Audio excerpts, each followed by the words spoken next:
City Media ikwethulela i-roadshow enkulu eJohannesburg eKagiso ngaphansi kwesihloko esithi Nangu Jesu ngomhla ka-30 August 2025 starting from 10 a.m. till late. Kagiso i-address khona ithi Kagiso Drive and Big Street ngaseLusham Hostel. Kanti ikhulumo ezobe zikhona umfundisi uManqoba Nhleko all the way from Durban kanye nomfundisi uModisane from eKagiso. Kanti umculo nendumiso ukhona uMinister Faith Ngwenya Amahleshezi nokulunga nomalo khona Amandla Msomo Tebogo Maposo owaziwa kwi-God Army. Kanti for more details 0788 417 844 or 067 732 2417. Asibonane khona Kagiso Roadshow. See you there.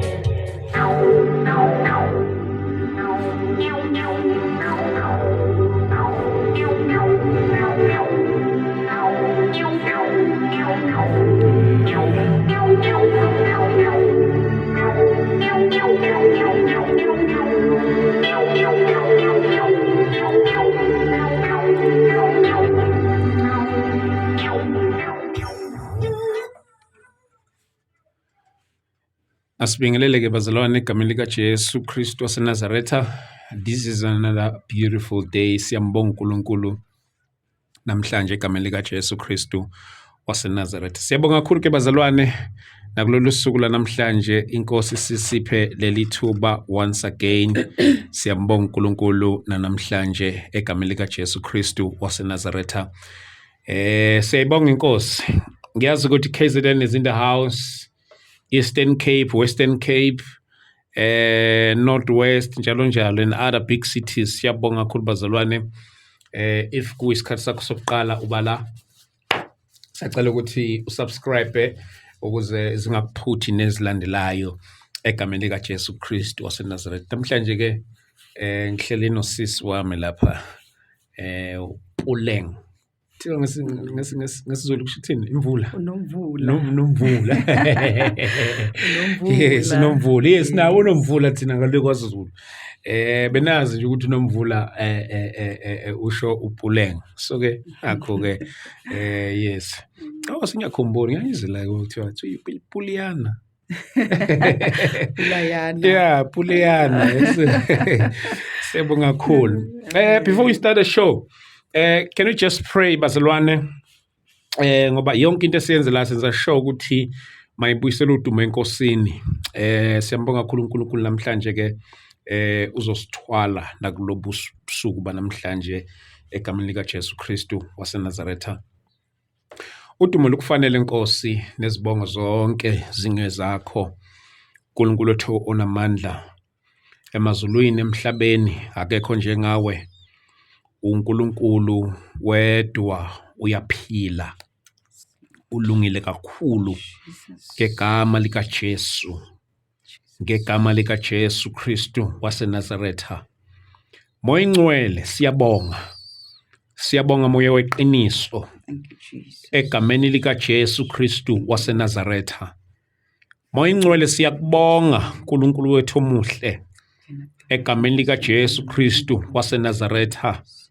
Siyakubonga moya weqiniso, siyakubonga siphephelo sethu, siyakubonga baba wethu onamandla, siyakubonga uNkulunkulu wethu onamandla onke, siyakubonga thandekile, siyakubonga mpheme wethu okuphephela, siyakubonga uNkulunkulu, siyakubonga dwala elimileyo, siyabonga moya Ngcwele egameni likaJesu Kristu waseNazaretha. Baba wethu onamandla onke, sesiqala lengxoxo siyathandaza uNkulunkulu wethu onamandla, uNkulunkulu wethu engcwele, zibonakalise ke nakulezi inkulumo esikhuluma lapha. uNkulunkulu wethu engcwele, uNkulunkulu wethu onamandla, finyelele inhlizweni zabantwana bakho. uNkulunkulu wethu onamandla, nazo zonke ingqondo ezithunjiweyo ezibophiwe. uNkulunkulu wethu engcwele, na yonke imphefumulo ebophekile egameni likaJesu Kristu waseNazaretha, sithumela ukuphilisa, sithumela izwi lempiliso ngegama likaJesu Kristu waseNazaretha. Baba siyathandaza uNkulunkulu wethu engcwele, moya Ngcwele siyathandaza baba wethu onamandla ngegama likaJesu Kristu waseNazaretha. Baba wethu onamandla, imiphefumulo yonke ethunjiwe, sithumela amandla, sithumela umlilo egameni likaJesu Kristu waseNazaretha. Siyabonga Baba wethu onamandla onke, siyabonga Moya Ingcwele ngegama likaJesu Kristu waseNazaretha. Amandla akho uNkulunkulu ababazekayo mawabonakala empilweni zabantwana bakho egameni likaJesu Kristu waseNazaretha. Siyabonga Moya Ingcwele, uNkulunkulu wethu onamandla, siyabonga dwala lensindiso, uNkulunkulu wethu ophilileyo. Sandla sakho uNkulunkulu wethu oyingcwele masibe phezu kwethu ngegama likaJesu Kristu waseNazaretha. Baba wethu oyingcwele, uNkulunkulu wethu onamandla onke, uNkulunkulu wethu omuhle, yelula ingalo yakho yomusa egameni likaJesu Kristu waseNazaretha. Siyabonga Moya Ingcwele, in the name of Jesus Christ, uNkulunkulu wethu ophilayo, egameni likaJesu Kristu waseNazaretha. Sesiqala Nkosi, siyathandaza uNkulunkulu wethu onamandla, uNkulunkulu wethu oyingcwele, yenza umusa wakho egameni likaJesu Kristu waseNazaretha. Siyabonga Baba wethu onamandla onke, in the name of Jesus Christ. We thank you, Lord. We thank you, Jesus. Oh, Lord. Oh God. siyabonga Moya Ingcwele. Hallelujah. Hallelujah. Hallelujah. We thank you, Lord. Jesus. Uyababazeka. We thank you, Lord.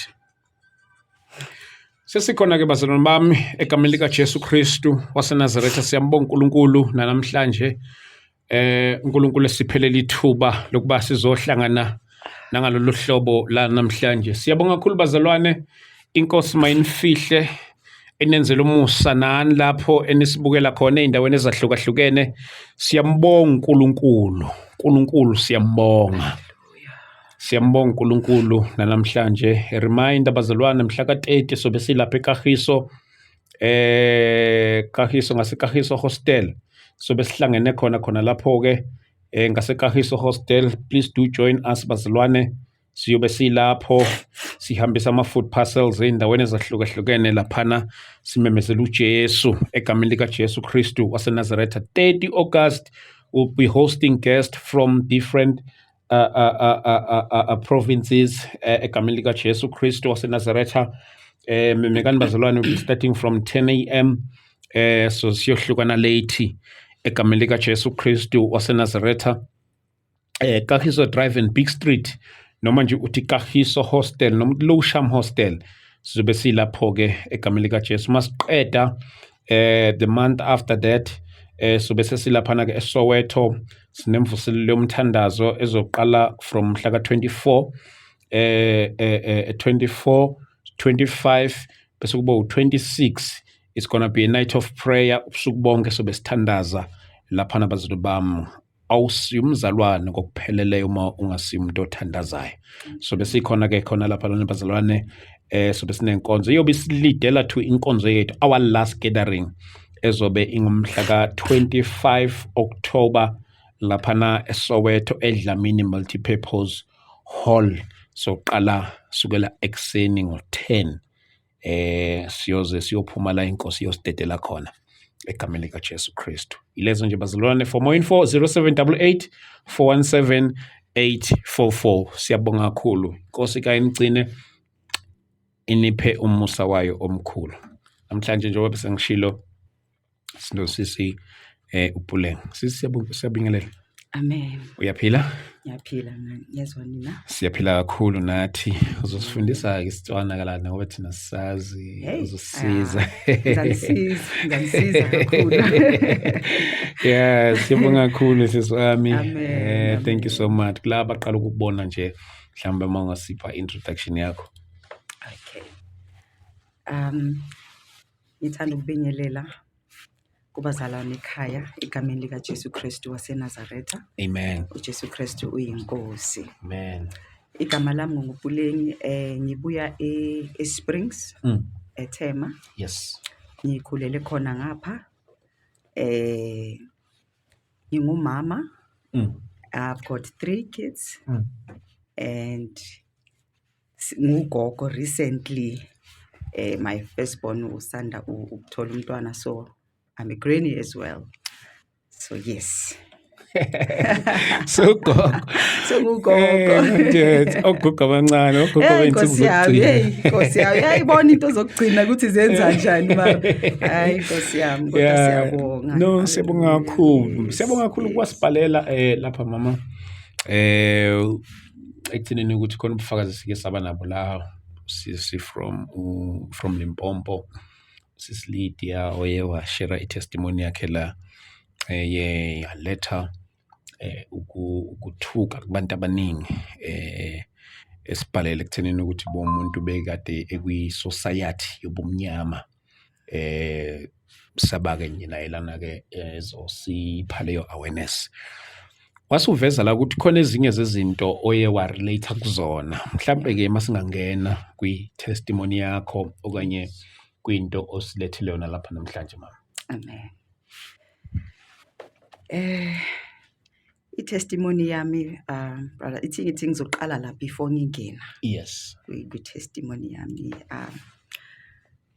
Ekukhuleni kwami ngikhule ngumntwana nje olalelayo. You know, umntwana wayethule kakhulu, bengathanda ukukhuluma. Even today ngisesenjalo, kodwa now it's a bit different because now masikhula, you know, kuyashintsha along the way. Yes. So yes, ngaba umntwana yes okhulayo, and then now remember ukuthi masiloko sihamba sihlangabezana nezinto endleleni. Yes. And I was not saved ngaleso sikhathi leso. Ngangiseso ubulengi wezwe, not umntwana kaNkulunkulu. Ngangazi ukuthi uNkulunkulu ukhona ngaleso sikhathi, but not ngale level esengimazi ngayo ke manje. Correct. So remember ukuthi uma umazi uNkulunkulu ngale ndlela ubungakamazi ngale level engichazayo manje ukuthi sengimazi ngayo, siyenza izinto unaware ukuthi you are sinning emehleni kaNkulunkulu, but emuhle kanjalo uyahamba nathi siloko sizenza lezo zinto lezo unathi. It's only now ukuthi mangithi ngihlezi ngifikele ukukhala ukuthi Nkosi ngiyabonga uNkulunkulu wami ube nami, wawuhamba nami ngilokho ngibheda endleleni, kodwa you were with me, walking with me until ngize ngifike la ngikhona namhlanje, ngik-understand le level le engik-understanda ngayo manje. So now I am a child of God, and ngisindiswe ngo-2022 and before ngizosindiswa nakhona ngisindiswe kunzima kakhulu. I think that one it will be a story for another day, because that's when ngaqala ngamamukela uJesu Kristu njengenkosi nomsindisi, ngamazi ngale ndlela esengimazi ngayo. Sizobuyela kuleyo ngelinye ilanga, but today le engilethe kakhulu, it's the blood issue. Okay. The blood issue, I had a spirit of a python. Usister Lydia njengoba soqhazile ukuthi wayekhona azoletha ubufakazi bakhe. Yes. Sure. Uyangithatha kakhulu because uye wayithatha nale ndaba yegazi. A spirit of a python. Ukuthi she was not living normal. Bekunezinto awayezenza, bedla bomhlabathi nani. So it touched me and yangithatha back kulesimo nami I went through. So iyona i-testimony engilethile namhlanje ukuthi wow God, how can I keep quiet about this? Like you've done so much for me, and I never thought ukuthi one of the day I will be delivered completely. So ngizoqala ke ngingene kwi-testimony yami, brother Thabani. Yes, ma'am. Yes. I know ukuthi futhi a lot of women are going through that. Yeah. Are going through that because ithi ngiqale la. Brother Thabani ngo-20 inkinga yami iqale ngo-2011. 2011. Yes, okay. If I'm not mistaken, 2011. Okay, ngangiya kahle njengomuntu wesifazane ezinsukwini. Okay. Kahle. Ngiyaxolisa uma kube khona mhlambe amngeke baphathe kahle kodwa I think I have to ukuthi ngikhulume lento because a lot of women are going through this. Khuluma the way Yes, you yes. khuluma khona. Yes, ma'am. So bengiya kahle ezinsukwini zami. Makufika insuku zokuthi vele ngiyisikhathini kuma periods wami kahle every month. So yaqala yashintsha indaba yami ngo2011. Okay. Yaqala yashintsha kwaqala ngableeda ngenye indlela manje engasayi understand. I was bleeding kakhulu immensely ngalendlela ukuthi even lezi zinto esizisebenzisayo singabe simame it was not enough. I had to use other things like aboma baby amakhimbi wabantwana because the bleeding was too much. And bleeding yakhona behamba nama clots. Okay, I thought ukuthi mhlambe maybe it's just for that month only, maybe kuzondlula. So yaqhubeka indaba yami yaqhubeka ekhaya baze babona ukuthi no le akusese yiyo. So you know ukuthi singabantu before sisindiswa siya consulta ukuthi ayihamba kunomama othize uzokusiza, hamba kubaba othize uzokusiza. Remember ngaleso sikhathi akunamkhuleko, you don't even go to church. Yes, you know ukuthi uNkulunkulu khona uyaphila, but you don't pray, you don't go to church. Like ngasho ukuthi vele obviously you will be kusho ukuthi ngizothini uzo-attackeka vele very easily because awunaNkulunkulu. Yes ukhona kodwa awuphili ngendlela ekumele uphile ngayo. So you will be attacked very easily. So I started senyahamba consulta, you know ukuthi vele nakanjani mawufika vele kusangoma noma ngabe ubani prophet noma usebenzisa amanzi noma ngabe yini khona zokukhuluma vele. We know ukuthi kukhona zokukhuluma though mhlambe abona ngaleso sikhathi ukuthi no but kukhona something azoyikhuluma ukuthi okay bakuthakathile data but yes bakuthakathile bakunikeza izinto but it's not helping. So ngakuhamba kakhulu lokho. I ended up ngithi you know what, let me go to hospital. Ngahamba ngaya esibhedlela. Before I even went to hospital ngaya to a doctor for a scan because very clearly it was something that has to do with my womb. So I decided, okay, let me go to the doctor, gyno, and then bayong check. So bangifake ku scan. Mabangifaka ku scan brother. Doctor athi give me unama fibroids. I didn't even know what is ama fibroids. Athi give me unama fibroids and sewa makhulu. You need ukuthi uye esibhedlela ukuthi ayo remove. Okay, akhoswa yini? Hey, yabaza abodokotela bazochaza lokhu nalokhu ukuthi esikudlayo lokhu nalokhu but it didn't. Okay, ngaleso sikhathi it made sense because remember bengaka understand indlela le kaNkulunkulu ngingakayazi.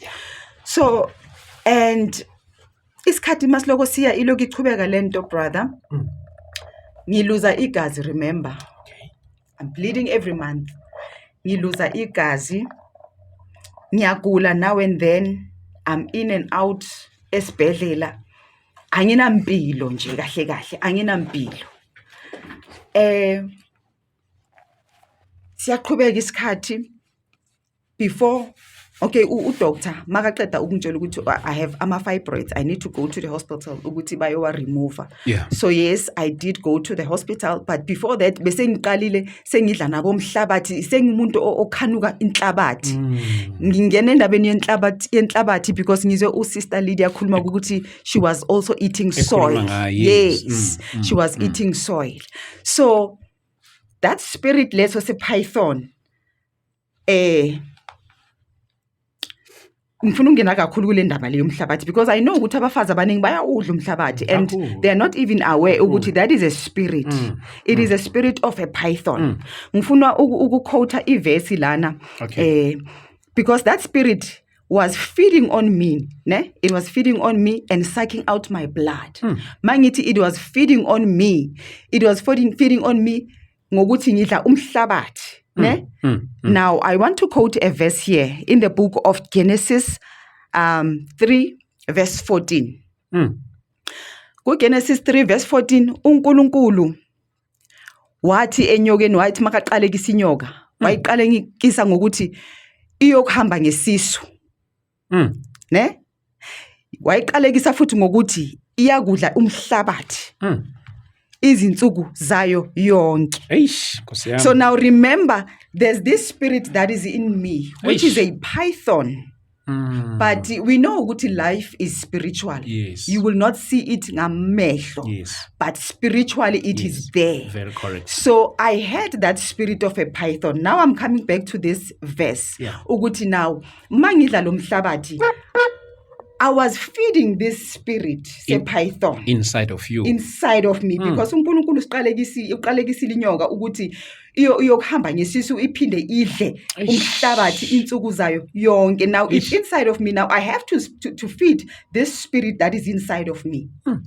So I understand ukuthi ifika kanjani indaba yomhlabathi ukuthi maso udla umhlabathi kusuke sokuna this spirit. Very correct. Yes. So now iqhubeke ke indaba ithi ngibuye futhi kunaleyo ukuthi njengoba ngisho ukuthi it was sucking out blood of me. Mina I was feeding it ngomhlabathi, yona it was sucking out blood of me. Kanjani na? Remember igazi liyakhuluma, brother. Igazi liyakhuluma. Ngizoquote another verse in the book of Genesis endabeni kaKhayina noAbel. Yes. uKhayina wabulala umfowabo. uNkulunkulu wathi kuye, uphi umfowenu? Ngoba igazi lakhe liyakhuluma lisemhlabathini. So now you know ukuthi igazi liyakhuluma. That's why now the devil was sucking out blood out of me. Remember, in the kingdom of darkness kuphilwa ngani? Igazi. Kuphilwa ngegazi. So uyayibona. So now I'm coming back to indaba ka Sister Lydia ukuthi she was serving the kingdom of darkness. And she was eating this soil. And remember now, they are drinking blood as well. So igazi leli ebeliphuma kimi, it was not just nje. The devil was sucking out blood out of me. I was not even aware ukuthi it was a spirit. It's only now. uNkulunkulu sekangivula amehlo ukuthi now kusuke bekwenzeka kanje. Ayizwe indaba. So ngiqhubeke ngestory sami. I was in and out esibhedlela nganganampilo. Yes, anginamzimba ngokwemvelo kodwa I was very very thin. I was very thin and pale. Ngihlala ngingena esibhedlela, ngiphuma esibhedlela, ngingena esibhedlela mabayicheck iHB yami and you know uma bangichecka, uma ngathi ngibuza one of the sisters ukuthi my normal HB yomuntu kumele ibe from how much? What it should be from 11, from 10 ukuya le phezulu. So mina eyami it was always iphansi ngakwa 10. I remember there was a time ngithi ngiye clinic mabayicheck iHB yami beyithi, I think beyithi 5. Sure, the sister bekathuke kakhulu ukuthi ufike kanjani la. Uze ngani? And remember, and mind you, I was ngiziyele nje and bengi right nje endleleni ukuya kwami eclinic bengi right. Kodwa ke ngisho ukuthi bengi right bungasamandla wami. It was God's power. It was God's power because he knew ukuthi kumele sifike lesikhathi ukuthi ngikhulume ngalento abantu bayazi. Correct. Hallelujah. So I was in and out of hospital. Ngagcina sengiya ke esibhedlela uDoctor lo wegayino makangichecka athi kimi I have fibroids and kumele a remove it because now azongipha inkinga along the way. Azohamba aziphendule icancer. So kumele bayowakhipha. Hey, I understand lento ukuthi kanti kahle what is happening? Ngihambe brother ngiyesibhedlela. Ngempela ba-check nakhona bathola ukuthi vele yiwo lawo ma-fibroids lawo. Bangibhukhele ke i-appointment, bangibhukhele ke ukuthi ngizoza e-theater bayowakhipha ama-fibroids. Lifike ilanga and then I went to hospital. Ngaya e-theater room. Ngasikwa ke bawa remove mabasho. Bawa remove even though ngazange bangibonise ukuthi this is what we found kuwe. Okay, bawa-remover. I thought ukuthi okay, hayi, this time ke kuzoba right, sebasusile the problem le benginikeza every month ukuthi ngiyableeda, you know. And okay, ngibuyele ekhaya, I still kungabi nomehluko. It became worse even. Kwaba worse. Yachubeka man, into yachubeka brother, yachubeka. Every month mina bokuthi makufika isikhathi sama periods bengiphelela ukujabula ngalendlela ukuthi like bengakhona even nokuhamba, because now the bleeding was too much. Was too much. Bengibleeda ama-clots into ezingaka. So you can imagine ukuthi uzophuma uyephi. You have to sit endlini ube yile nto leyo. Bekuba buhlungu kakhulu brother, ngifuna ukukutshela manga. Bekuba buhlungu to a point whereby bengiyimbuza ukuthi uNkulunkulu iyona into ongidalele yona la. Why mina ngafani nabanye abantu ebesifazane? Yes, bayafika insuku zabo ziyafika, kodwa not ngalendlela mina ekungakhona kumina. Why mina? Uthole ngikhala brother. Uthole ukuthi sometimes kune-appointment serious that I have to attend to, but now mase kufike lesikhathi lesi sokuthi kufika lesikhathi I have to cancel. I remember ngangisebenza kwenye i-firm. It was so hard brother makufika lezo insuku lezo, because bengihlala e-reception, I was a-admin. Remember wonke umuntu ufikela kuwe. And ngiseyinsukwini zami, I'm not comfortable. I am not comfortable. I can even feel ukuthi, you know what, sekhona la kumosheke khona. And I cannot stand up because now people are coming in and out. I have to attend to people. It was so painful. And bengiphatha even neimpahla zokushintsha, extra clothes, because bengazi ukuthi vele ngiyazimoshela vele. Akubi right. Bekubuhlungu kakhulu, indlela engihambile ibe buhlungu kakhulu brother, ngifuna ukukhohlisa. So that's why into engiphushile ukuthi, you know what, I have to come here. And now that God has delivered me, I have to tell people ukuthi no, this is, and I njengoba ngisho ukuthi ngangihamba isibhedlela, bengihlangana nabo abomama nabo abanenkinga enginayo. Uthole wodini sisikwa ngento eyi-1 and siyasikwa. Remember usathana usebenza ngegazi, you have to go to theater, and remember mase theater uyasikwa and there's blood coming out, you know. And remember life is spiritual. Life is spiritual. You don't know ukuthi mawulapha yanetafuleni, when they are cutting you, the demons are there to suck out blood even. So it was so painful indlela yami, ijeni yami brother. So yaqhubeka lento. So njoba ngisho ukuthi okay bawakhiphile but kwafana, azange kube nomehluko. Kwaba worse, kwaqhubeka. Remember now ngiloko ngiqhubeka kanje all these years, ngiseloko remember kuyaphuma igazi ne, I have to go back to hospital ukuthi bayongifakela igazi. Not even 1 pint, not even 2 pints, 3 or 4. And now njoba ngikhuluma indaba yokuthi igazi liyakhuluma, now ngifakelwa igazi engingalazi ukuthi la kabani. Angisho we know ukuthi kunabantu abadonateayo igazi, but now yabona it is very dangerous, because now you don't know ukuthi lo muntu aba drawe igazi kuye, what kind of a person is that? And useva which kingdom? We don't know. We don't know. And then kuyathatha lelo gazi liyofakwa kuwe. Yabona ukuthi izinto becomes worse. So now I went through that for so many years brother Thabani. I went through that for so many years. Ngingena esibhedlela ekhaya baze bathi hawu mara kanti ikhona into nje wena mele uhlala usesibhedlela yayibona. So kahle mayiqala lenkinga bese nginomntwana oqala firstborn yami intombazana, bese ngimtholile maqala lenkinga le. Bengakatholi laba abayi2, abantwana bami bayi3, so bengakatholi laba abanye abayi2 mayiqala lenkinga. So bathi aba doctor kimi phela mawungawakhiphi lama fibroids angeke usathola abantwana, and usesemncane. Siyaqabanga ukuthi usamele ukuthi usafuna ukuba nabanye abantwana. So if awakhiphi you won't have kids.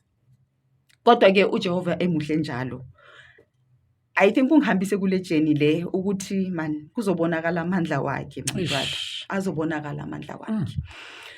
Bangitshela ukuthi angeke ngibathola abantwana. Okay, ngahamba ngayo remover before ngithola laba abanye abantwana, ngayo remover. Hayi. Kwabuya futhi yaqhubeka njengoba ngisho ukuthi iyaqhubeka, but now I had to go back to hospital. Ngibatshela ukuthi man, isaqhubeka inkinga, but nithize inkinga nayi ukuthi kumele ngiremove ama-fibroids. Ngiwa-removile but now still. Hayi bangicheck abathi abuyile. Sure. Hey yabona usathane unamaqhinga brother, ngifuna ukukhohlisa. Usathane uhlakaniphile and unamaqhinga. Bathi kimi abuyile ama-fibroids. Hawu abuya kanjani ama-fibroids ngoba niwasusile? Hayi wona vele ayabuya. Kahle kahle ngibuze ukuthi okay manje lokho nithi ayabuya manje what is the point of ukuthi nithi ngiwasuse kanti you know ukuthi azophinda abuye. So yini into engasiza kulokho ukuthi vele ngiphole completely. They said, you know what they said to me ukuthi the only solution now ukuthi we have to ukuthi si remove your womb. Sure. Remember ngisese nomntwana oyi1. Angakashadi. Kumele sikhiphe isibeletho sakho. How? But ke you have to go and think about it because yes you can come back swasuse, but just know ukuthi azophinda abuye. The only thing that we need to do now is ukuthi sikhiphe isibeletho sakho. But now sine concern yokuthi unomntwana oyi1 mhlawumbe uzafuna abanye abantwana. So just go home and discuss it with your partner or whoever you want to and uyiqabangisise kahle ukuthi ufuna sikwenze lelo kunjani. Okay, so I went home. I went home ngakhala kakhulu man, ngakhala ukuthi uNkulunkulu kahle kahle ngiyenzeni mina, ngiyenzeni kangaka. So okay, ngahlala ngathi you know what, angeke ngiyisuse mina isibeletho sami. Ngahlala brother, kodwa ilokhu ichubeka inkinga, ngiloko ngingena ngifakela igazi ngiyaphuma all these years ngiphila leyo mpilo leyo nje, anginampilo nje. Ngidla umhlabathi, angikhona ukuphila ngaphandle komhlabathi. Yo angikhoni. Okay, so sihamba isikhathi ngibone ngipregnant, kodwa bathiza ngeke ngibe pregnant. Angakabuyeli kwesi2 angisho kuyasusa. Hayi ngibe pregnant umntanami wesi2. Hayi bamangale nabo ukuthi hawu and emakhulu mosi yabona ngimthola umntwana kodwa ke ngimthole ngeoperation because of baye bangisika ngithi. So they had to make sure ukuthi like I see. Yes. So ngimthole ke umntwana wesi2. Ichubeka inkinga. Ichubeka inkinga brother. Hayi ngigcine sengithi you know what, I think sekumele ngisikhiphe isibeletho. I cannot live like this. Honestly akusiyimpilo le engiyiphilayo, ayikho lento engiyiphilayo. Kahle kahle ngimuntu wasesibhedlela, ngihlala ngisesibhedlela. Uyayibona?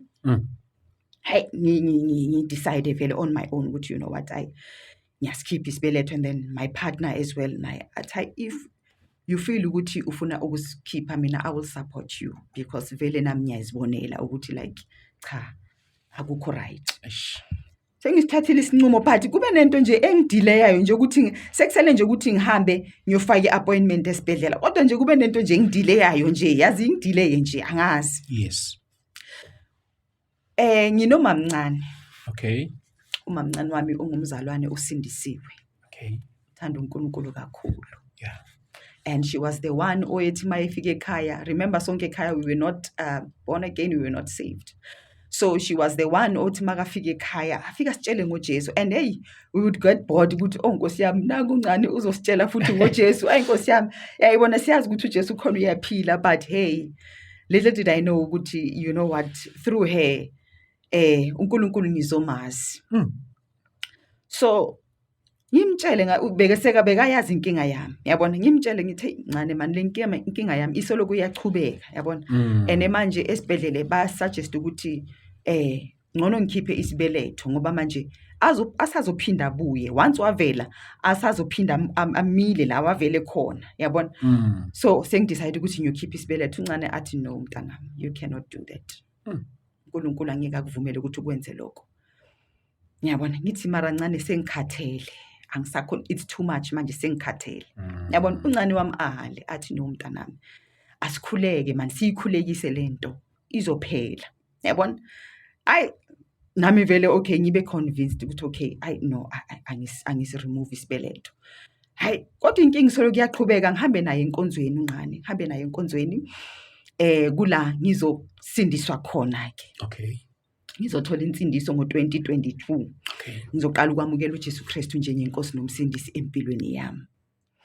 Ngathi mangimamukela kwaqala mani kwashintsha izinto brother, kwaba nento eziningi ezishintshayo. That's why bathi ikhona ingoma ethi kunomehluko umoya engcwele uJesu Kristu maseya kuwe mesekhona kunomehluko, kuba noshintsho, awusafani nasekuqaleni man. Uyafila nawe in your spirit good no man, uyazifila nawe ukuthi man there is a change in me, you know. But this blood issue isaqhubeka, kodwa some of the things ngiyabona man ukuthi sekukhona okwenzakalayo. Isikhathi sihambe ke brother, kufike lana sengithi okay, let me just go back kancane lana. Okay, yes. Ngimamukele ke uJesu Kristu njengenkosi nomsindisi ngo-2022. Sengiyaqala sengiyahamba ngenkonzweni, ngiyakhulekelwa enkonzweni and everything, but still the problem isaqhubeka inkinga. Okay. Ngaphuma ke enkonzweni kancane for some reasons. Engizozichaza nazo uNkulunkulu makasa vuma ukuthi ngibuye la. Yes. So ngaphuma ke enkonzweni ngahlala. Ngathi mangihleli okay. Ngathola inkonzo ithi ngibeke kanje. Ngikhonza nabo brother Enigma. Okay. Yeah, a Holiness Church of Jesus Christ. Okay. So ngathola leyo nkonzo leyo that's when ngizoqala ukushisa izinto zami, sengizwa ama revelations ka brother Enigma, ngaqala ngashisa izinto. He made sense to me. Ngaqala ngashisa izinto and ngaqala manje ngathi okay, I have to go back to church because manje ngiseloko ngihleli, I'm not going to church, I don't know why. So ngafuna isonto ke ngalithola leli sonto leli, angena kule sonto umfundisi Motha. So ngikhonza khona na today. So man kwaqala kwaba noshintsho man empilweni yami, I don't wanna lie. Ngaqala ngaba noshintsho, ngabhabhadiswa. Ngiqale ngingene khona ngoJanuary. Ngabhabhadiswa ngoFebruary and ngabhabhadiswa ngeyi7 ngilanga lami lokuzalwa. I was born ngeyi7 zaka February. Yeah. So ngabaptizwa ngedate yami yokuzalwa. You know? Hey, after baptism man, I felt ukuthi yazini I am a new person man. Ngafila ukuthi loyapule ngwakudala uhambile man. You know, impilo yaqala yenza sense nje. You know, kwaqala kwaba noshintsho entweni eziningi engizongena kizo eziningi into engigo through zona brother. Angifuni ukukutshela manga. So now okay, I got baptized in January and then ngaqala ngaphupha. Yes, bengumuntu ophuphayo. Kodwa after lapho man, kwaqala amaphupho wafika, uNkulunkulu waqala wakhuluma nami, sengihamba inkonzo, sengikhuleka, sengumuntu ofundayo izwi, you know, sengi-active. So now, February, on the 18th, this year, ngaba nephupho. So even, okay, before leli phupho leli, ngashare enkonzweni egroupini, sine group singabo mama enkonzweni, ngashare egroupini. I remember it was Sunday, bekumele ngesontweni kwafika lesikhathi sokuthi ngiqale, njengoba ngisho ukuthi bengingakabi healed ngale blood issue, kodwa bese kukhona izinto ezenzakalayo empilweni yami. So now sine group yabo mama enkonzweni. Okay. It was a Sunday morning. I was supposed to go to church. Like bekuthi makufika Sunday, bengiba so excited. I couldn't wait to go to church. So on that Sunday, bangithi, sekulesi leyo ndaba leyo. Ngiqale manje umoya wami ube phansi, ngikhale ukuthi Nkosi, uNkulunkulu wami kanti mara kuyophela nini? Hayi ngiqale ngikhala. Remember now, mayiqala lento angikhona ukuphuma. Sekumele ngikhansela ngisaye esontweni manje. Yangiphatha kabi kakhulu lento le ukuthi kusho ukuthi kuyenzeka kanje vele. Yabona? So ngangena egrouphini. I remember it was raining on that day. It was raining. Ngikhala brother, ngisendlini. I was all alone crying to God ukuthi Nkosi, nakuphi mhlambe khona la ngingayenzanga kahle khona, ngixolele, sokwanele, sekuright manje. Ngangena egrouphini brother, ngatshela bomama inkinga yami ukuthi nginenkinga esobo. Mama, I was crying even uma ngikhuluma nabo. So there was this one mommy, enkosi yami ngeke ngimkhohlwe, and naye bekajahela ukuya esontweni. Waziphi isikhathi sami, yazi wangisupporta, bangisupporta bomama man. You know, they send ama VN bang supporta.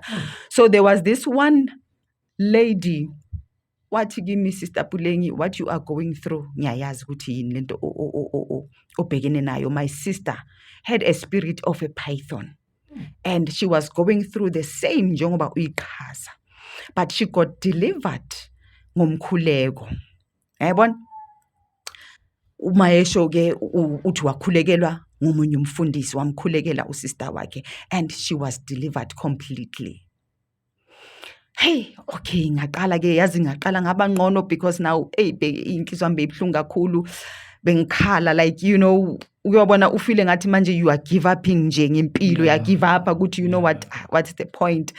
But ke abomama bangikhuthaza kakhulu, abomama bangikhuthaza. So okay, kodwa ke azange ngiye esontweni on that Sunday. Hi, nge-18 February brother, I had a dream. I had a dream. Hey, uJesu Kristu inkosi, uNkulunkulu ngiyamthanda. Hey, uNkulunkulu ngiyamthanda. You know, when I talk about God, ngiqala izinyembezi emehlweni because ngimbonile. Hey, ngimbonile brother. Wow. He is a good God. He is a good God. Ngifisa sengathi abantu bangamthatha because ngimbonile empilweni yami. Jesus. Ooh.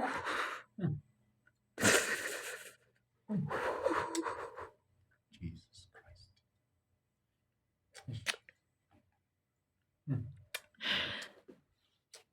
Hey, ngizophakamisa amandla wakhe. Yes, Lord. Ngizophakamisa ubukhulu bakhe. Jesus. Ngizotshela abantu ukuthi ukhona, uyaphila. Jesus.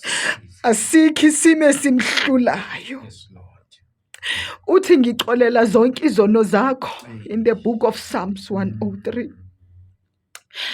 Uthi ngixolela zonke izono zakho, iphinde ngipholise zonke, akathi i-cancer, akathi i-HIV, akathi lokhu. Uthi ngiphilisa, ngipholisa zonke izifo zakho.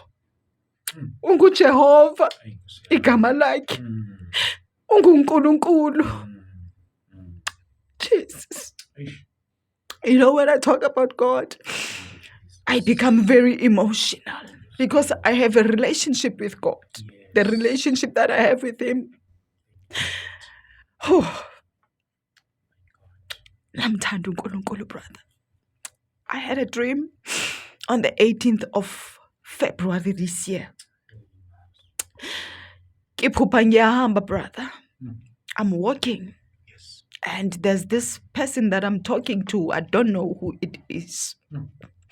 Siyaxoxa nje, we just walking. Siyaxoxa. So now masiloko sihamba kanjalo, kube nento ethi ngibheke phezulu, you know. Uma ngibheka phezulu emafini ngibone this waterish, colorless something ngathi amanzi, you know. Okay. So ngibone an emoji, yabona ama-emoji lawa esiwasebenzisayo emafonini. Yes. Ngibone this emoji, a face of an emoji. On elihlweni eliyi-1 there's a heart. Okay. And then on the other eye there is it's not a cross, but yini, times. You know, not a cross, but this, yabona le emoji enjalo elihlweni eliyi-1 in a heart. Yes. And then on the other side kune Yes. Ngibone that emoji, you know. Manje ngimangele ukuthi hawu i-emoji, why am I seeing i-emoji, you know? So the person that I'm working with akaboni ngithi kuye bheka lapha phezulu, yabona? So akayiboni lento engiyibonayo. Hayi, now indlule this emoji. Hayi, okay, sichubeke sihambe siyakhuluma la endleleni. Excuse me. Uma sichubeka sihamba la endleleni, brother, kube nento kufike nje, you know, ephupheni in a spiritual realm, like izinto zenzeka, you know. Kube ne something efikayo kimi ukuthi there's a sister esikhonza naye owake wangitshela ukuthi usister wakhe had a spirit of a python and she was delivered. So khona lapho kube nento ethi ngikhulume, yabona, ngithi the spirit of a python must come out of me. The spirit of a python must come out of me. So I kept on saying that repeatedly. I repeat lento leyo. So uma ngilokho ngisho njalo, this person ebengihamba naye angisamboni la, sengingedwa manje. So I kept on saying that repeatedly. So uma ngisho kanjalo kube nento ethi ngibheke phezulu, yabona? Uma ngibheka phezulu I saw, oh no, before that, mangilokho ngisho kanjalo, ngizwe mani ukuthi la ngikhona kuyashintsha. Ngizwe kuyashintsha, kuyaguqubala. Yabona? Kuyabanda, kuba windy, kuvele, yabona? Uma kube nento ethi ngibheke phezulu, uma ngibheka phezulu, I saw a python. A very big snake. A very big snake, and it was so angry. Jesus. It was very angry. Amehlo wakhona ube magnet. And they were like, yabona, ngathi ayakhanyisa so. But yabona, at the same time, ube magnet. Yabona? So kodwa mina ke angangishoki lawo mahla lawo. Ngibheke this snake, this very big snake. Manje ithukuthele lenyoka. Uma ithukuthele kanjalo, ngathi ngibe nokusabanyana, kodwa at the same time kube nento ethi ungasabi. Keep on saying that. Keep on saying that. I kept on saying that. The spirit of a python must come out of me. Uma ngisho kanjalo, ngingasayibheki, amafu sewaguqubele, yabona i-tornado. Yes. I-tornado. Kube ngathi manje sekunomoya nje ovunguzayo. Amafu aguqubale ngathi kuzona imvula. Kube ngathi yadrizila futhi kancane khona lapho. Kube windy, very windy. Kube nento ethi, don't stop. Keep on saying that. I kept on saying that, brother. But now, ngivala mehlo, but ngiloko ngihamba ngisho kanjalo ukuthi the spirit of a python must come out of me. Ngizwe ukuthi lenyoka iyeza, I could sense, I could feel that is coming towards me now.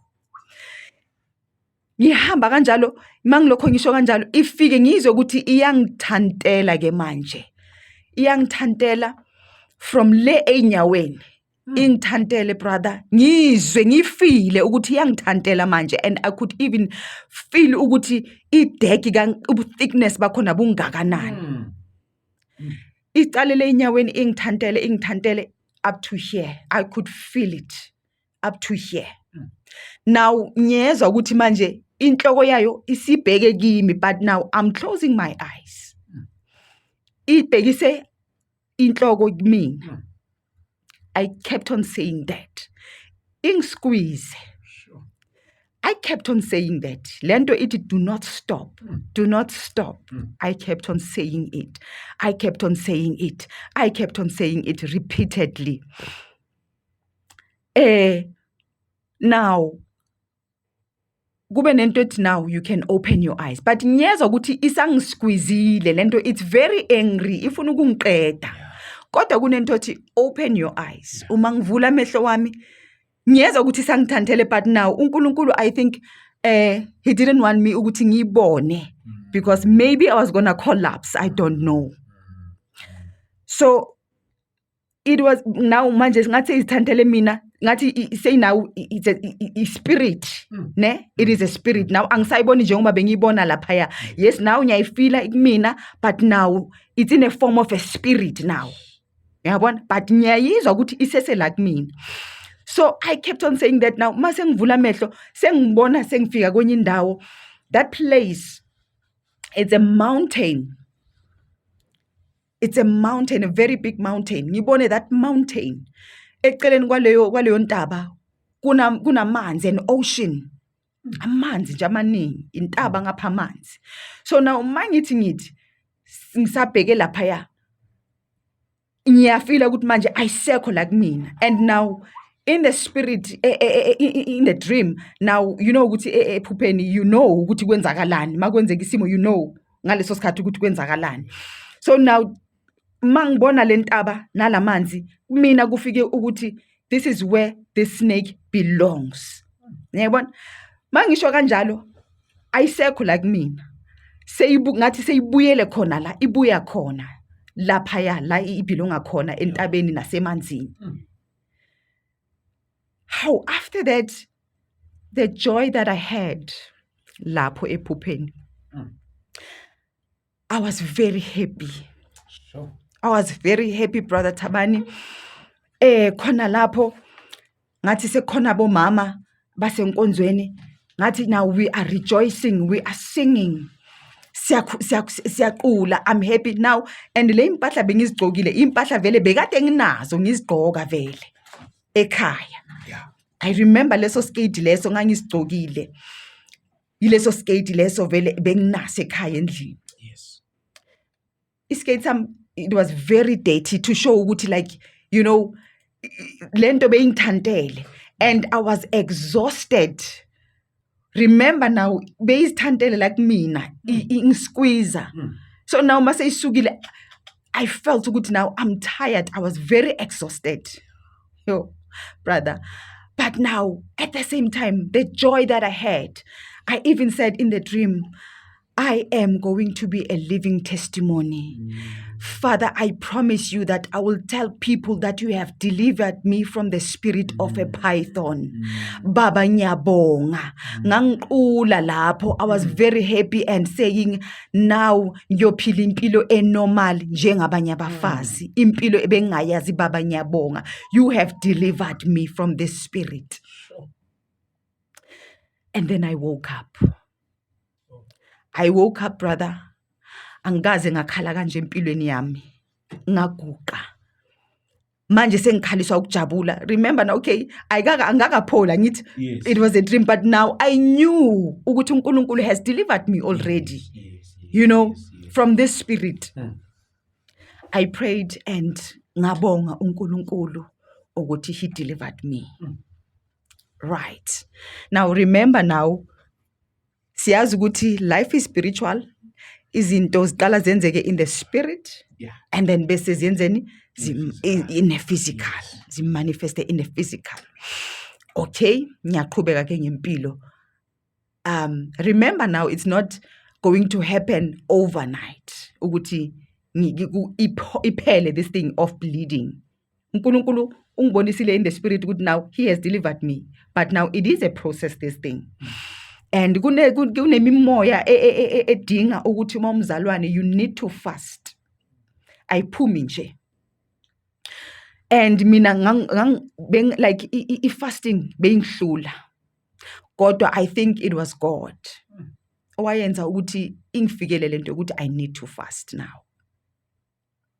So I decided ukuthi okay, isikhathi siloko sichuba sihamba kuloko kunjalo. Kodwa ngasho ngathi the devil is a liar. I am healed. Ufuna manje ukungifaka le ngcondo ukuthi no, that was just a dream. You are not delivered, because inayi inkinga isesekhona. Kodwa uNkulunkulu emuhle njalo ngafikelwa nje ingcondo ukuthi I need to fast now. Isikhathi ukuthi ngingene ku fasting, because uma umzalwane you need to fast. Ngangena ku fasting, I remember beku March. Let me check the date.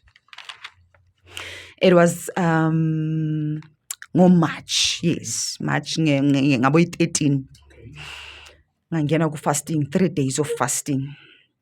From 6 to 6, it was a dry fasting. Ngibreaka ngo-6, ngikhuleka in between. Okay, uNkulunkulu wangibonisa ezinye izinto.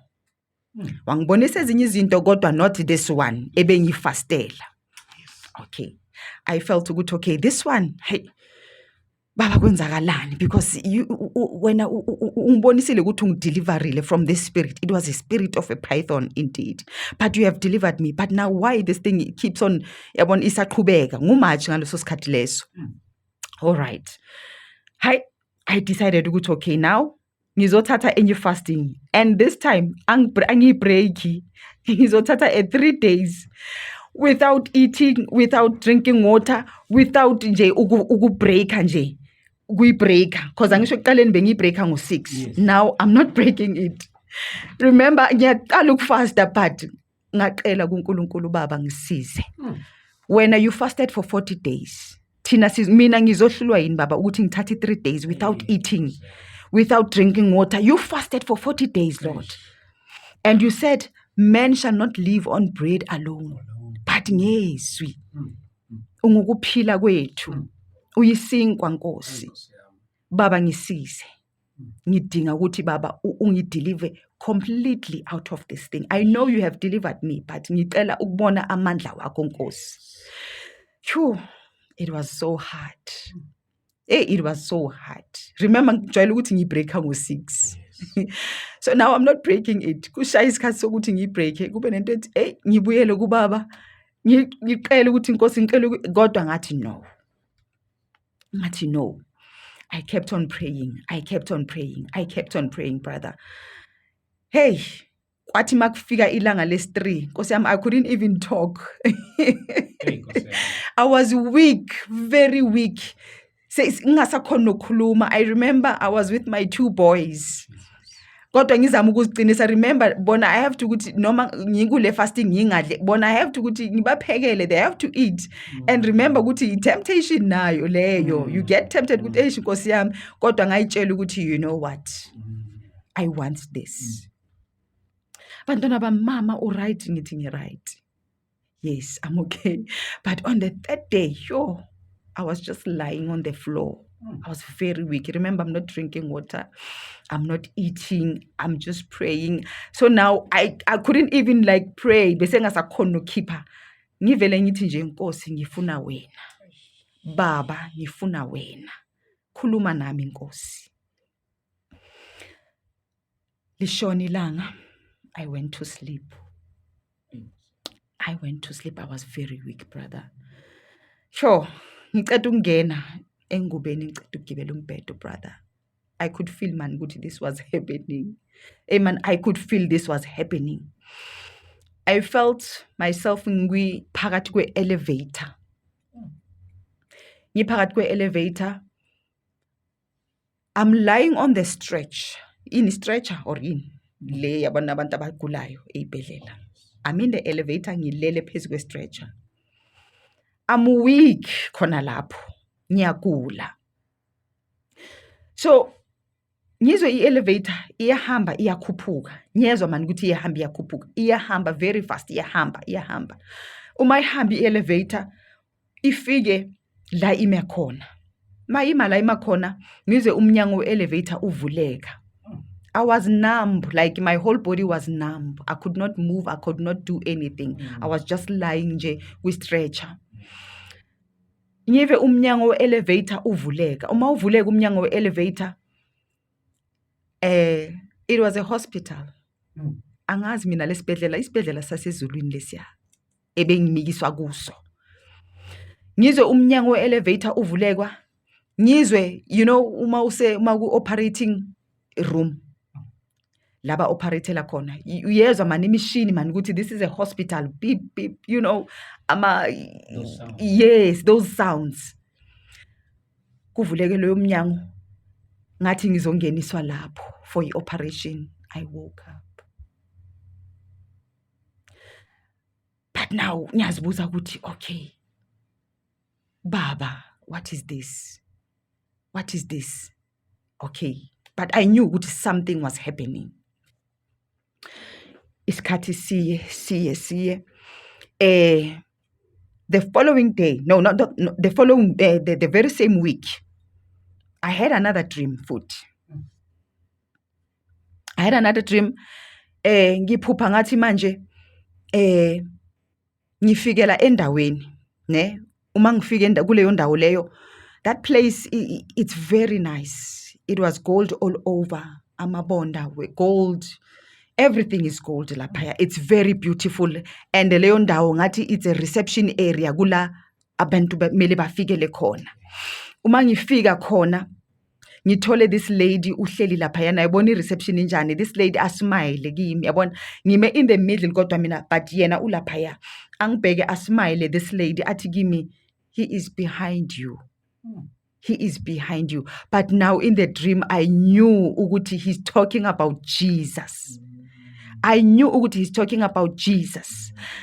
So now ngifuna ukuthi I couldn't wait, the excitement that I had lapho, I couldn't wait ukuthi ngimbone. So when mangithi ngijikisa ikhanda lami, he is not there anymore. Akekho. Yabona?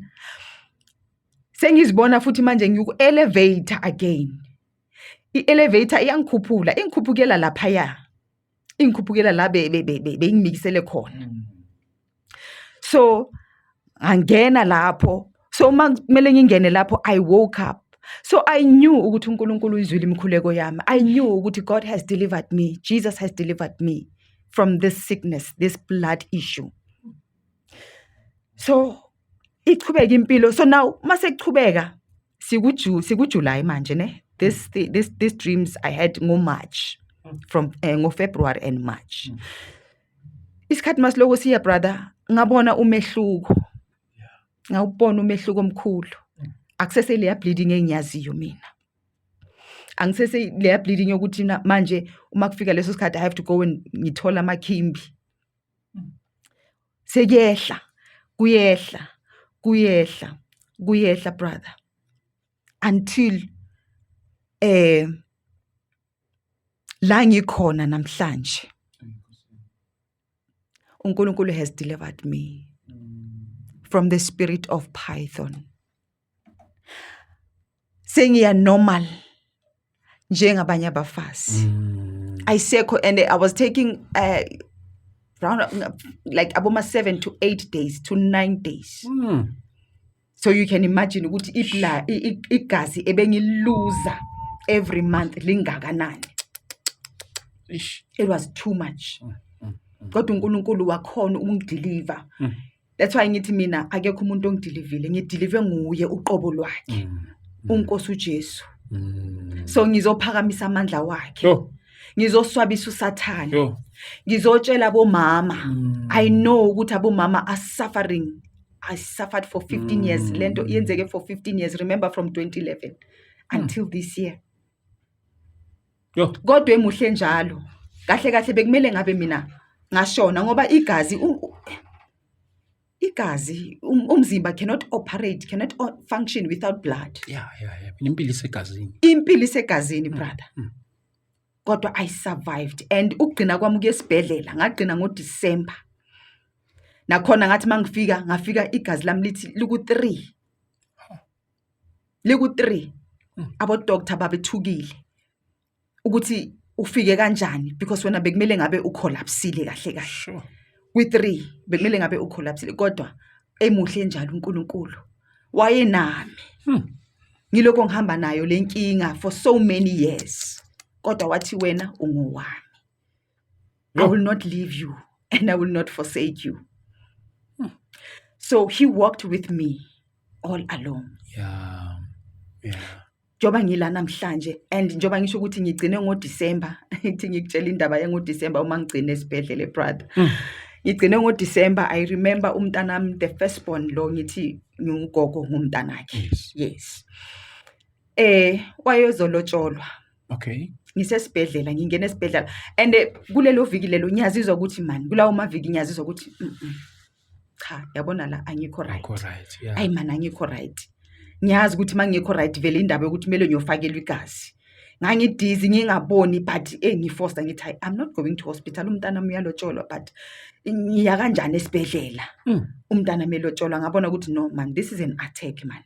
Kodwa I knew ukuthi vele I had to go to the hospital because ngijwayele ukungena ngiphuma ngingena ngifakelwa igazi. So ubaba abantwana athi no, you need to go to hospital. Kodwa bengafuni. Ngagcina ngibona ukuthi okay, let me go to hospital. Ngaye esibhedlela. bangifakela about 4 or 5 yamagazi nama-drip khona lapho amanzi like nje ngidizi ngiyonke lento nje bangifakela igazi brother. Now I'm worried ukuthi my daughter uyalotsholwa. I felt ukuthi at the same time the enemy wanted me ukuthi ngingene esibhedlela. Remember usathana akayifuni into enhle. Yes. Uyasilwisa before kwenzeka into enhle. Very true. Yes. So kwaba nento ukuthi okay sebangifakela igazi and everything. Mase kumele bangidischarge ukuthi udoctor ushilo ukuthi okay ngizokudischarge kulelo viki lelo lamalobolo. Wathi kimi hey ngizokudischarge but ngisafuna ukubona. Ngisafuna ukuchecka ukuthi kahle kahle lenkinga yakho because makaya through my file uyabona ukuthi man wena usoloku uyangena uyaphuma la. Usoloku uyangena all these years. Kumele ukuthi sicheckisise kahle lento mhlambe sekukhona okunye okuvukile okukhona. Kumele sikuthathwa amagazi siyochecka. Alright. Ngaqala ke umoya wami ngathi no. Usathane lo. Ufuna ukuvusa ezinye izinto futhi. Ngoba kuyoqhamuka sebaqhamuka bathi une cancer wena. Angisho bathi nginama fibroids. Bayoqhamuka sebathi no wena une cancer wena. Kumele sikhiphe lesibeletho sakutshela ukuthi kumele ukhiphe isibeletho.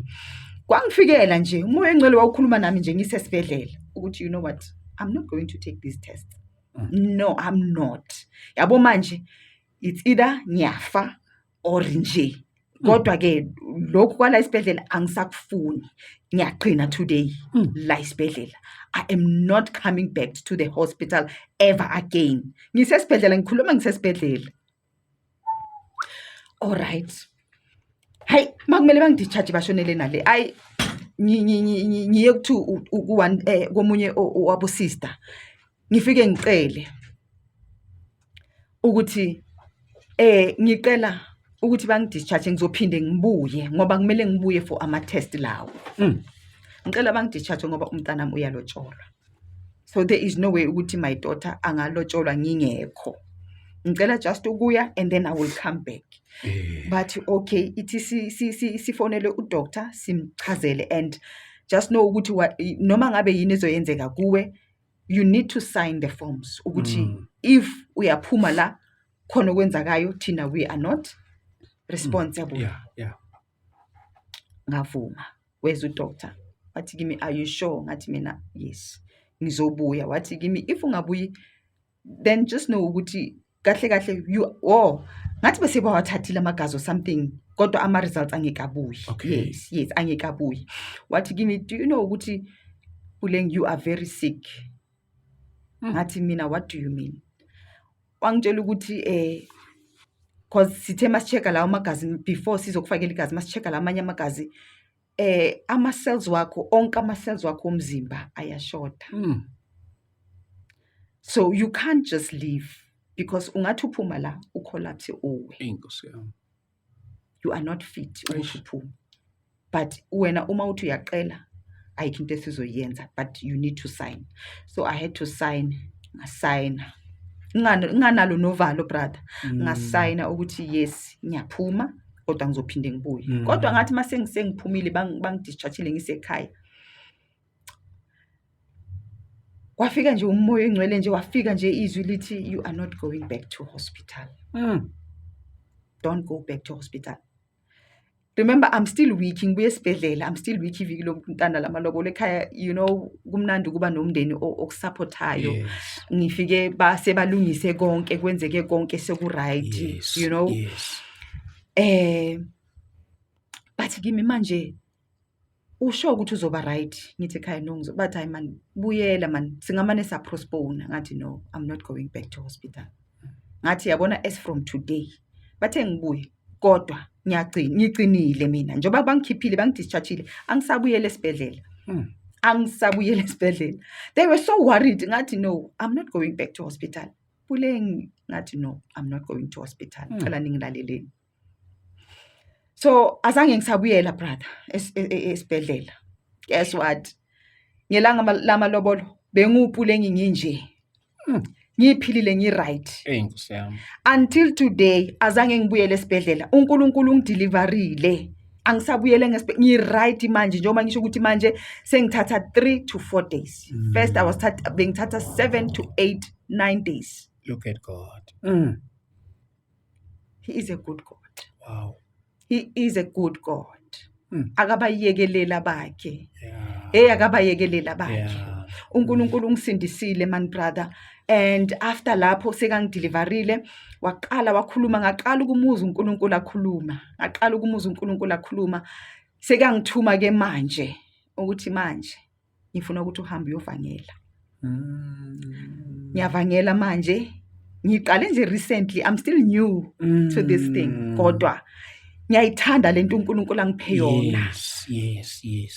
Because now I need to go and tell people about God, amandla wakhe. So ngiyavangela manje, wangibonisa ukuthi ngihambe ngesibhedlela. Because remember nami umuntu wasesibhedlela. Yes. Ngihlala ngisesibhedlela. So now ungithumele esibhedlela ukuthi hamba uyokhuleka esibhedlela. Yes. So ngiyahamba ngiya kwibhedlela, ngiyokhuleka, ngiyavangelize now. Sengiready ukuthi ngine speaker, you know, I have this cousin of mine, oh my God, she is so supportive. Oh ngiyamthanda ngenhliziyo yami yonke. She's very supportive and she understands le journey yami. Ekhaya bebangakayi understand le journey le Christianity ukuthi kanti ikanjani, because ziningi izinto esengizilahlile. Remember now mawusumntana kaNkulunkulu there has to be a different. Angeke usafana nasekuqaleni. Isono uyashiya, uyasilahla. Ezinye izinto bongazibona ekuqaleni, you now uyabona ukuthi oh nalana kanti bengahambi kahle, you know. So uyaqala manje amehlo yavuleka ekhaya, like they thought ukuthi no, now sengi too much, you know. They thought ukuthi ay mhlambe sekukhona into engase right, because now ngishise zonke izinto, like uNkulunkulu naleyo wangambulela ukuthi abantwana bakhe bagqoka ngendlela ethize. You know, and futhi especially njengoba angifake kulomsebenzi wokuvangela, you know, I have to be an example ukuthi mangiqala ngipreacha ngaye indlela engigqoke ngayo, ngirepresenta yena phela manje sirepresenta uNkulunkulu singabantwana bakhe, you know. So indlela sengigqoka ngayo, no more makeup anymore, and I've never been so happy and comfortable the way I am, because eqaleni bengeke ngiphume ngisho ukuye shop brother without makeup, you know. Bengeke ngiphume without ukufaka makeup the way bengithanda makeup ngakhona, ngangigqoka yonke into kufana. But now I am a child of God, and I'm proud to call myself a child of God. I am the daughter of the Most High God. Ngiyamthanda uNkulunkulu. Wow. Ungikhiphile into eziningi njengoba ngisho ukuthi uma kavuma ngisazaphinda ngibuye. Yes. To share Definitely. More, because there was a point njengoba ngisho ukuthi uma ngiqala ngimamukela njengenkosi nomsindisi hey Nkosi yami, uSathane wayengifakela umoya ukuthi bathi nginesithunywa. Bathi nginesithunywa, sengiyithathile into ngibhodla into engayazi, ngibhodla njengesilwane, bazi bangimangalele ekhaya. So leyo, that's why ngithi it's a story for another day. We'll organize it. Yes. We'll organize for it. This is my testimony for today. Yeah, siyabonga kakhulu mama, yazi siyabonga kakhulu uNkulunkulu for such a testimony. Wow, siyabonga kakhulu. Engathi uNkulunkulu nje angahamba nawe akugcine throughout the journey. Ufezekise icebo lakhe. Siyabonga kakhulu mama, Nkosi yami. Thank you so much. Hallelujah. Ngiyabonga nami brother kakhulu. Ngiyabonga, and ngifuna ukutshela abomama out there ukuthi I know ukuthi bakhona abomama who are going through what I went through. I just need to tell them ukuthi bomama zikhona ezinye izinto ezingeke zivele nje zisukele nje, especially this one. I know ukuthi abomama going through that. Baningi, and the only thing engakudeliver njengoba nami uNkulunkulu angideliver, it's Jesus himself. Yazini abazalwane mabamamukele uJesu Kristu njengenkosi nomsindisi ukuze bazobona amandla wakhe, ngoba yena unamandla akafani nabasemhlabeni. uNkulunkulu indlela zakhe ziphakeme kakhulu. So abomama ngicela ukubatshela ukuthi esibhedlela uzoya mama, kodwa into engiyaziyo ngesibhedlela bazokusika nje. Yolokhu ubuyela nje usikwa. Ubuyela usikwa. The only person who can deliver you is Jesus Christ himself. Akunanyanga ezokudeliver, akunadokotela ozokudeliver ngoba sinodokotela ondlula bonke abodokotela owazi imizimba yethu kangcono osidalile owazi onke ama-organs wethu othi makukhona i-organ engafunctioni kahle emzimbeni wethu abuya ayireplace ngoba huyo sidalile usazi kangcono ukudlula abodokotela basemhlabeni. Yebo, angiphikisani nabo, yes ubabekile bona nabo ukuthi basize, kodwa mase kufika isimo lesi sokuthi manje uyabona ukuthi udokotela wala emhlabeni like awulithola usizo, just run to him. Run to Jesus. Hallelujah. Amen, mama. Siyabonga mama ne. Amen. Siyabonga kakhulu. Ngicela nje sibonge uNkulunkulu ngalobufakazi bakho. Simbonga kakhulu nje uNkulunkulu mama. This is so powerful. Amen. It's so powerful. Amen. Jesus, we thank you. We love you, Lord. Baba siyabonga We honor you Ngcwele. We thank you, Jesus. for such a testimony, O God. Thank you, Lord. We have seen your powers Thank you, Jesus. and we have seen you. Touch abantwana bakho Nkulunkulu Nkulunkulu Ngcwele, Ngcwele with this egameni testimony, likaJesu. Lord. I Athi know uJobe ukuthi Nkosi akade there are ngikwazi some ngokuzwa ekhaya kwendlebe. who are going through Kodwa what I went namhlanje through, amehlo Lord, ami and you ayakubona. wanted me to be here today, Baba Lord, siyabonga to tell them Moya Ngcwele. ukuthi Nkosi ukhona Asinayo omunye uyaphila. uNkulunkulu, asinalo Nkosi elinye ithemba. yamakhosi usathane Baba uNkulunkulu wethu ume oyingcwele, ngeenyawo Baba. siyabonga. Nkosi Egameni uNkulunkulu wethu likaJesu onamandla wonke Kristu ngibonile ngibuya waseNazaretha. lapho Baba Siyabonga uNkulunkulu ngingena ngiphume esibhedlela bakhona onamandla, omama ngegama likaJesu abangena Kristu baphuma esibhedlela Nkosi waseNazaretha. abasanalo ithemba Siyabonga Baba. Baba wethu oyingcwele. Abanye Nkosi they are Egameni diagnosed likaJesu Baba Kristu nge-cancer waseNazaretha. Baba. uNkulunkulu wethu onamandla We wonke glorify abanye your sebakhiphile ibeletho abanye glorify Nkosi your name. bakwi-process In the yokuthi name Baba of Jesus Christ. kumele bafake i-appointment Ngegama yokuthi likaJesu. bakhishwe izibeletho Egameni Baba. likaJesu uNkulunkulu wethu Kristu onamandla wonke waseNazaretha. ngizosho namhlanje-ke Nkosi Ngegama likaJesu. ukuthi Nkosi bengizophakamisa amandla Ngegama wakho, likaJesu. bengizophakamisa ubukhulu bakho, bengizovula abantwana We bakho glorify amehlo your sweet Nkosi, holy name, O ukuthi God. uNkulunkulu wethu onamandla wonke, Jesus. ukuthi usathane Baba, usathane ume ngeenyawo Baba wethu oyingcwele, uphila ngegazi Baba. He was sucking out the blood out of me, Lord. Today I am here, Lord Jesus, to tell abantwana bakho ukuthi this is a Ngegama spirit. likaJesu. This is a spirit. Ngegama likaJesu. Kudinga bona ukuthi basondelane nawe ukuze babone amandla wakho. Ngiwabonile kumina Baba. You have delivered me.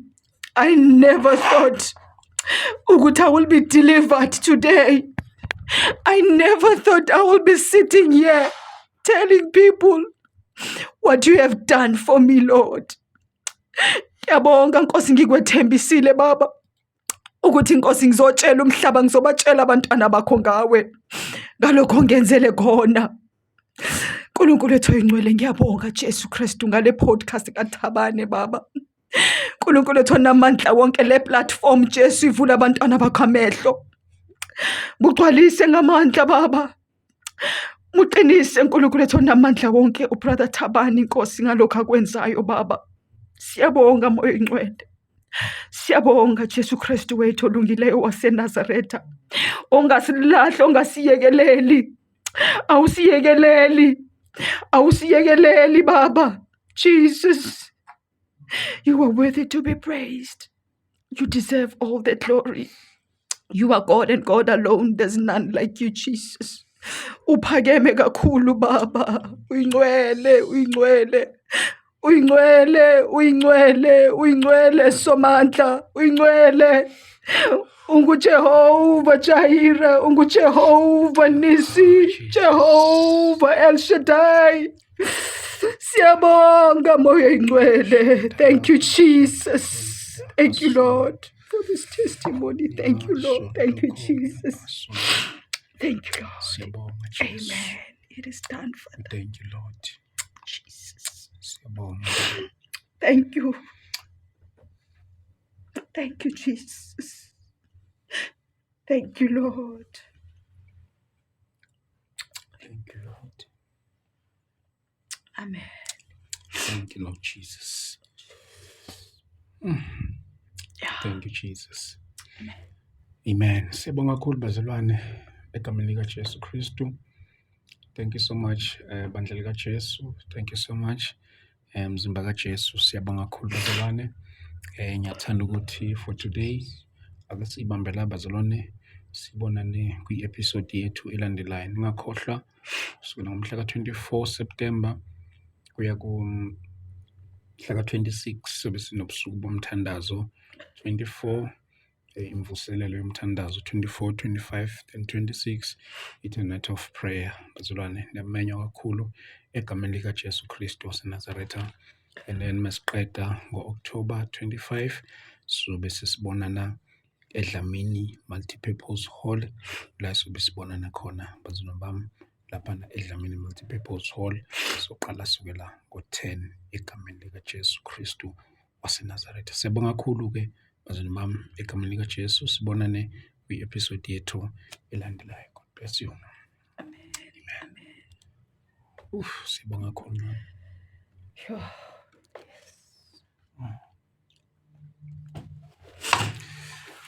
Sure. Oh, siyabonga.